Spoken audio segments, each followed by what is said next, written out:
Hello friends, good evening. आशा करता हूँ आप सब अच्छे हैं।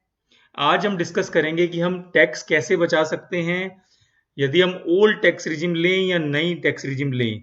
जैसा कि आप जानते हैं, आजकल इनकम टैक्स में दो टैक्स रिजिम है, एक ओल्ड और एक न्यू। तो दोनों के हम देखेंगे कि किस पर्सन के लिए कौन सी रिजिम बेनिफिशियल है, कौन किस में कौन कौन सी डिडक्शन क्लेम कर सकता है, कौन कौन सी एग्जेम्पशन अवेलेबल हैं दोनों रिजिम में, या कौन सी ओल्ड रिजिम में अवेलेबल है, कौन सी नई रिजिम में अवेलेबल है, और कितनी सैलरी वाले पर्सन को कौन सी टैक्स रिजिम में जाना चाहिए। ये सब आज हम डिस्कस करने वाले हैं। तो यदि आपने इस चैनल को सब्सक्राइब नहीं किया है तो अभी करें और लोगों से भी इसे शेयर करें। तो सबसे पहले तो जो नई रिजिम थी वो 2020 के बजट में आई थी, और उसके बाद से इसमें थोड़े थोड़े चेंजेस हर साल जो बजट आता है उसमें होते रहते हैं। जो नई टैक्स रिजिम है उसमें और जो ओल्ड टैक्स रिजिम थी उसमें तीन जगह डिफरेंसेस हैं। जैसा कि ओल्ड टैक्स रिजिम में जो नंबर ऑफ स्लैब हैं वो 5 हैं, और जो नई टैक्स रिजिम है उसमें 6 हैं, जैसे कि 0%, 5%, 10%, 15%, 20% एंड 30%। जो ओल्ड टैक्स रिजिम है उसमें एग्जेम्पशन और डिडक्शन सब अवेलेबल होती हैं, लेकिन नई टैक्स रिजिम में एग्जेम्पशन डिडक्शन कोई अवेलेबल नहीं होती। इसका एक एक्सेप्शन है जो कि है स्टैंडर्ड डिडक्शन ऑफ 50,000, जो दोनों टैक्स रिजिम में अवेलेबल होती है और सिर्फ सैलरीड पर्सन के लिए ये अवेलेबल रहती है। तीसरी बात, जो टैक्सेबल इनकम है आफ्टर जितनी भी आप डिडक्शन ले सकते हैं उनके बाद, यदि आपकी वो इनकम 5 लाख से कम है तो आपका जीरो टैक्स बनता है ओल्ड रिजिम में, लेकिन यही लिमिट 7 लाख हो जाती है यदि आप नई टैक्स रिजिम फॉलो करते हैं।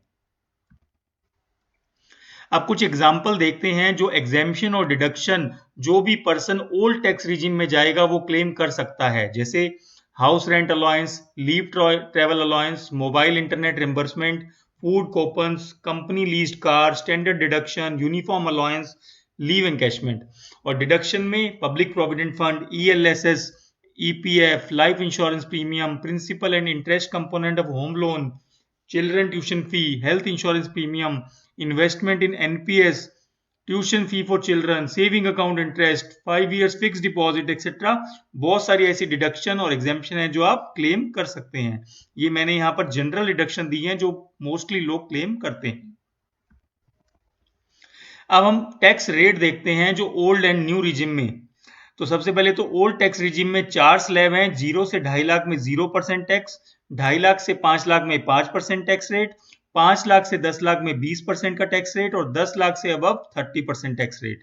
और यही जो tax regime new tax regime है उसमें है up to 3 lakh 0% tax, 3 lakh to 6 lakh 5% tax, 6 से 9 लाख के बीच यदि आपकी इनकम है तो 10%, 9 से 12 लाख है तो 15%, और 12 लाख से 15 लाख है तो 20%, और 15 लाख से ज्यादा है तो 30%। अब क्वेश्चन आता है कि किसको कौन सी रिजिम में जाना चाहिए, ओल्ड में या नई में। तो वही आज हम जानेंगे कि ये हम कैसे देख सकते हैं। तो इसका कोई स्ट्रेट फॉरवर्ड आंसर नहीं है, हमें ओल्ड और न्यू टैक्स रिजिम में कंपेयर करना पड़ेगा जिससे हम ये जान सके कि किस पर्सन के लिए कौन सी बेस्ट है। एक जनरल आइडिया मैं दे देता हूं कि जिसके पास ज्यादा एग्जेम्पशन या ज्यादा डिडक्शन यदि क्लेम करने के लिए हैं, यानी वो जो बहुत सारी इन्वेस्टमेंट करता है या इन्वेस्टमेंट या एग्जेम्पशन एचआरए एलटीए क्लेम करना चाहता है, होम लोन चल रहा है, तो उसके लिए हमेशा ओल्ड टैक्स रिजिम ज्यादा बेनिफिशियल रहेगी। और जिस पर्सन के पास डिडक्शन एग्जेम्पशन बहुत कम है उसके लिए हमेशा नई टैक्स रिजिम अच्छी रहेगी। ये मैं आपको केसेस में भी समझाऊंगा, जैसे मैं 3 केस लूंगा और उसमें एक एक डिटेल में आपके साथ शेयर करूंगा। तो देखिए, ये कुछ स्टेप बताए हैं जिससे हम ये जान सकते हैं कि किसके लिए कौन सी स्कीम अच्छी है। पहला, अपनी सारी एग्जेम्पशन को कैलकुलेट, आप जितनी भी एग्जेम्पशन है उन्हें कैलकुलेट कर लीजिए, जैसे HRA, LTA, food bill, phone bill, और जितनी भी एग्जेम्पशन आप क्लेम करना चाहते हैं उन सबको टोटल करके एक साइड लिख लीजिए, क्योंकि ये सभी एग्जेम्पशन टैक्सेबल हो जाएंगी यदि आप नई टैक्स रिजिम में जाते हैं।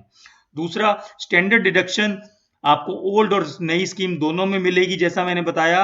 तीसरा, जितनी भी डिडक्शन जैसे 80C, 80D, 80E, HRA, sorry, जितनी भी होम लोन या जितनी भी चैप्टर 6 में डिडक्शन आप लेते हैं वो सब भी आप कैलकुलेट कर लीजिए। हाउसिंग लोन का इंटरेस्ट है वो सब आप कैलकुलेट कीजिए, क्योंकि ये भी नई टैक्स रिजिम में सभी टैक्सेबल हो जाएंगी और आपको कोई टैक्स बेनिफिट इनमें नहीं मिलेगा। तो आपको दो काम करने हैं, सभी एग्जेम्पशंस जो आप क्लेम करते हैं उनकी लिस्ट बनानी है और जितनी भी डिडक्शन आप क्लेम करते हैं उनकी भी लिस्ट बनानी है। अब देखिए, हम पहला केस लेते हैं जिसमें एक ऐसा पर्सन है जो मान लीजिए यंग है, जिसने अभी अभी कमाना शुरू किया है और उसकी कोई डिडक्शन कोई एग्जेम्पशन नहीं है। तो इस केस में हम दोनों टैक्स रिजीम में कंपैरिजन करेंगे, जिसमें वो पर्सन कोई भी डिडक्शन एग्जेम्पशन क्लेम नहीं करता, तो कौन सी रिजीम उसके लिए बेनिफिशियल होगी। तो मैंने एक एग्जांपल लिया है, जैसे Rajiv is an employee who works and CA and has an income of ₹9 lakh. Due to loans, उसके जो कुछ पुराने लोन उनके पेरेंट्स के चल रहे थे तो उसे वहां लोन्स में पेमेंट करनी होती है, उसकी वजह से वो कोई भी इन्वेस्टमेंट एटीसी में नहीं कर पा रहा, इसीलिए वो कोई भी डिडक्शन क्लेम नहीं कर पाएगा जो कि ओल्ड टैक्स रिजिम में अवेलेबल रहती है। तो यदि हम टैक्स कैलकुलेट करें तो ओल्ड टैक्स रिजिम में उसका जो टैक्स है 9 लाख की इनकम में 85,800 रुपए बन जाएगा, जैसा कि नीचे कैलकुलेट किया गया है।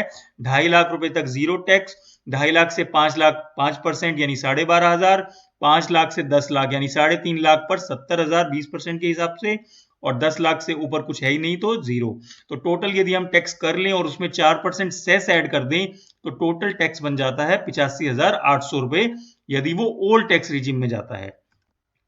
अब मैंने ये सभी लेवल जो, जैसे राजीव था, मान लीजिए उसकी इनकम हर साल बढ़ती रहती है और उसके पास कोई भी अभी भी वो डिडक्शन या एग्जेम्पशन नहीं करता, तो कैसे उसको ओल्ड और न्यू रिजिम में टैक्स का फर्क पड़ेगा।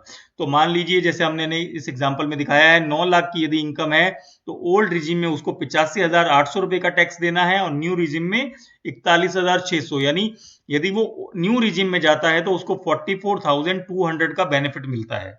इसी तरह आप हर इनकम लेवल का देख सकते हैं, यदि उसकी इनकम 16 लाख रुपए होती है तो उसका जो ओल्ड रिजिम में टैक्स बनता है 2,88,600 और न्यू रिजिम में 1,71,600, यानी उसको जो नई रिजिम में जाने का फायदा है जिसमें 1,17,000 रुपए उसको बेनिफिट होता है।